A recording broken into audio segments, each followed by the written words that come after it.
the circle back and try and get that chug and pop it like now if he wants the HP to get off of that. So 50 and 83, not too bad. Will still go down to a heavy snipe to the body. Got to look out for that. Looking for the quick angle change here. He might rotate out into the storm if he can flip this if needed. The player still sitting right through that corner. You see he's checking through the brick, holding the edit on his own ramp. Closes the outside out, decides to rotate down underneath. Take the chance here to just box up a little bit, opting not to push that player. You can't really tell how much HP and shield they potentially have, so if he does go out there, he doesn't see what we see. Only 100, maybe 99 HP. Gross in there, but Airwalk's probably, I mean, a player of this caliber could easily push in a 96 and the follow through, like we said. There's a pickup. Airwalk's got up to 3 now, 32 points and a ton of builds. Yeah, and he got the Shadow Bomb for it, which for this longer rotation is going to be huge. Just the one, though. Yeah. Just the one. Just the one, and is going to pop it early. Also notice you can see that Storm Surge threshold on the right side. So what Storm Surge is, once you get into these later circles for circles 6 and 7, if there's more than 30 people left in the lobby, if you have been the passive player, Storm Surge will begin to punish you. You will start taking 10 damage every second as it comes out through. Once those strikes come on down, and now it turns off since we're below the 30 player threshold. So now just all about the elims and the rotation since we're not even at the placement thresholds yet. I just want to point out quick too, as you said, for passive players, Airwalk's definitely an example of not a passive player. He was 500, a little over 500 damage above the threshold, which is insane. And it's shots like that, 80 to the back on the fish on rotation, that kept him safe from Storm Surge. Crusher goes down. Airwalks picks up his 4th elimination. One more elim. We get to the placement points here of the top 25. Going to pick up 3 there. Get to top 15, that's 5. Top 5, that's 7. And that Victory Royale is 10. Reminding everybody, if you're just jumping into the stream, maybe you haven't heard what the format is like, always going to kind of refresh that in your memory. All the way up on high ground, looked like that might have been Skype. I'm not sure if dropped in. I'm not seeing him. I believe that was him all the way up there. Number of players, though, 25 heading into the 8th circle soon, as advised. 1 elimination, 35 points. No movement here. Bandages for late game, but that's not going to pay off right now. That is going to pay off. Carrera goes down. Another one, the follow-through, finds Ghosts on the move. Looking for the 3rd. The triple gets it. Exon down. 4 eliminations now for Advise. Playing absolutely incredibly. The heads up right now. You'll love to see it. Oh, baby, a triple. Well done right there. And that was Skype up on the high ground. You saw him now just drop back down with a number of players going up, getting closer to that 2nd placement threshold. Skype picks up Yahtzee. Mick the Beast also in this lobby. Another player who we've seen constantly in the top 5, desperately trying to get a solo spot. Because, again, this is the last week. Kazrola does get ticked over by that storm change. Again, 60 seconds if you damage someone.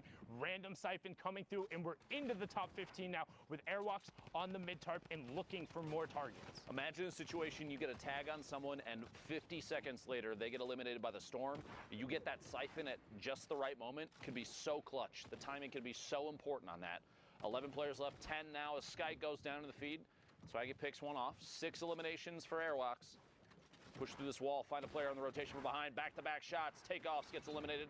Airwalks picks up another one. He's doing so well at finding people on the edge of the storm, getting next to him, and then just dipping out for a second. But the one thing you notice, he never dips out into the storm for longer than enough to take more than 1 tick. It does take a second to go through. And Majestic actually just picked up a triple of his own because of those storm changes. 1 player he elimed, 2 got ticked over from the storm. That should be the player potentially up on the high ground, but now we have our top 5. Airwalks, 2 builds left, is running with that campfire now, but is sitting on 7 elims. Advise all the way up on the high ground. Majestic was on the low ground with Mick the Beast. Airwalks in the bottom right-hand corner, gets traded out by Mick the Beast.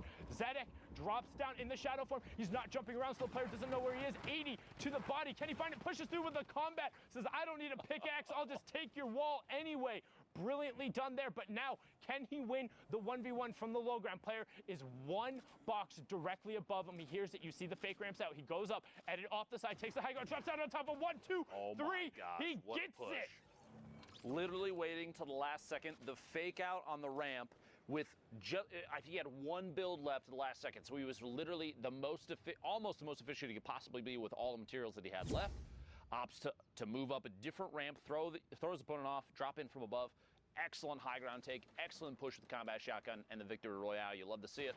Well done there from Zadek now. You see Marcotte and Fool right on the edge of the zone. An intense little 1v1 1v1 right now. Trap does go down defensively. Fool saying, I'm having absolutely none of that. You can see he wants to try and get the materials that are there. Trap does get broken on the other side by Marcotte. And now you get a nice little box fight. So this is one of the things, if you want to learn how to get good at competitive Fortnite, learn to fight from a box. Blows the whistle, says it's time to go. The whistle to signal the push. Honestly, oh, that's very funny. Push in there. Fool gets 2 taps there. The shotgun follows through a 92 crit. Gets him the elimination. Double back, pick up the rest of that wood, anything that you can top off with. Oh, shots coming in from the sides. Gonna have to wall himself off, double air, and ops instead of popping the minis to shadow bomb, just because I think the fear of positioning there and exposure, maybe adding a little too much tension. Did take 1 more tap on the move. Gonna have a chance to heal up. Meanwhile, the top of this hill, thick with players. Where they stacked up, trying to make rotation here. 41. Laxy there from the stream. Trick Pog rotating forward. Crew also in the match was second last time we saw him there. We got a number of duo qualifiers over on the side there. Players looking to get their solo spot. You see Kuma using the stink to try and force the player forward and then editing out. Boom, there goes the second one, knowing they can't stack in volume. And Quadra, that one smells. Go get yourself a gas mask. Try and queue back up. Okay, when you're sitting on 3, Elam's now holding the edit. He's going to try and peek on through, deciding to apply a little more pressure. Oh my gosh, the back-to-back. The stink bombs, very lethal, especially at this point in the game. You have to realize these players understand if there's people that were caught rotating, got tagged up significantly, and didn't have the ability to heal, as will be the case quite often in games like this, where you have so many people in such a tight space. There's a good chance that people that are boxed up in front of you are potentially missing HP, maybe some fall damage, maybe they got hit by multiple people on rotation. They could have been, I mean, we even saw a Shadow Bomb player get shot just moments before that, and we're about 50 HP. That is a good opportunity to just chuck the stink in there, maybe do an HP check, see if they're low, and in this case, it pays off. 2 eliminations with basically no effort.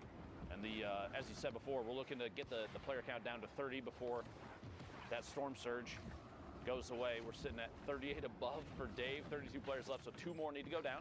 Oop, boxes the baller in. The baller is going to just boost right on out. Says, I want nothing to do with that. Now you can see on the side, Dave getting another tag there. You see that threshold number also going up. Needs to be conscious. He left that edit open, but the player, because his back is to the storm, isn't going to have time to take shots towards him. So well played from Dave. Other player pushes it, and Tripburn from Singularity kind of caught a little bit there. Seemed like he was going for an aggro play, but I think potentially he expected Dave to not look back because, the catch.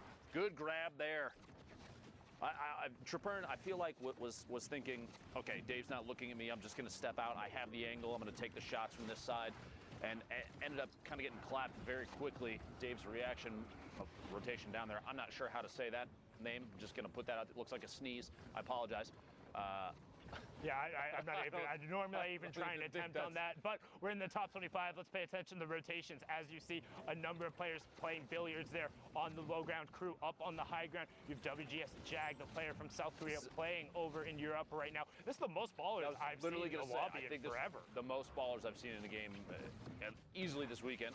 I mean, I don't think we saw this many ballers in Europe when they were at 300 health. Europe has an affinity or like a particular hatred towards ballers rolling around. We've made comments in the past about how they always seem to be fans of taking shots at players that are in ballers on the move when they have an opportunity to. Maybe a follow through here, the back-to-back, can't quite find it. But yeah, look at how many are left out on the field. This is a very rare sight for European qualifiers. I mean, and it kind of compounds on top of itself because the more players who are in ballers, they aren't going to take shots at each other.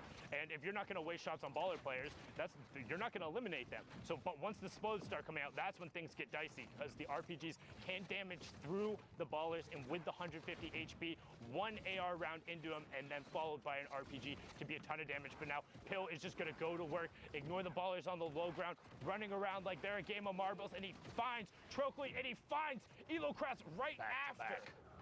13 players left.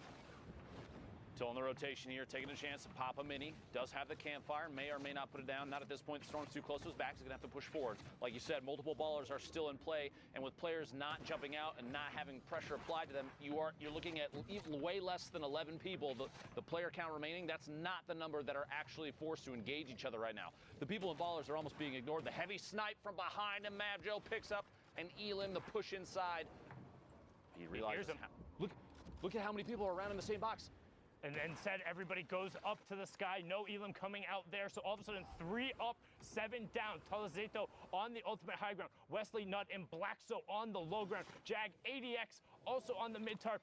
Telezeto looking for shots. Has redeploy and the flint knock. Not going to find any. So ultimate high is going to be in his control. 10 players left, but he gets challenged. One more all the way in the high ground. Just barely lost it. The flint knock flying up above. What a play. Takes the high ground back. Has ultimate high, looking down from above, only 29 builds. Has the redeploy to catch himself if he has to jump off, if he runs out of materials, but we'll see here in a second. Somebody else just went up. Yep, you heard it. There it is, the fish flying past. Telezeto might take a shot. The flint knock kind of gets stuck in his own box for a second. This ADX dropping in Mexi from Loot Boy in the middle of your screen there. Telezeto still has the high ground, drops down to the next tarp. Mexi building out, trying to stay in the safe zone. This is the most players we've seen in a zone this tight in a long time. The Rift. That's one. Is one player up in the rift. So you have one player up in the sky. Telezeto on ultimate high ground. Power, Psyches, and Blackso down the low. You have Telezeto in your top right. Power in your bottom right. Telezeto looking for it, and he finds Mexi out of the sky, and he gets the Cypher. Now he's dropping down with the redeploy, looking for Psychic on the campfire, and he finds it. Gets the Siphon, and it's enough to put him over the top for the victory royale. Telezeto, you are mad indeed. The 2 elims being the swing. 12 points there. Well done, sir. The transition of the shot with the flint knock midair into an immediate descend, the redeploy to catch himself, and then the swap to the TAC AR and spray through the build while the player was sitting on top of both campfires. 200 IQ. That was really well played from Telezeto. That's probably some of the best overall flint knock usage we've seen. We took high ground, I think, twice. He did. Going there. And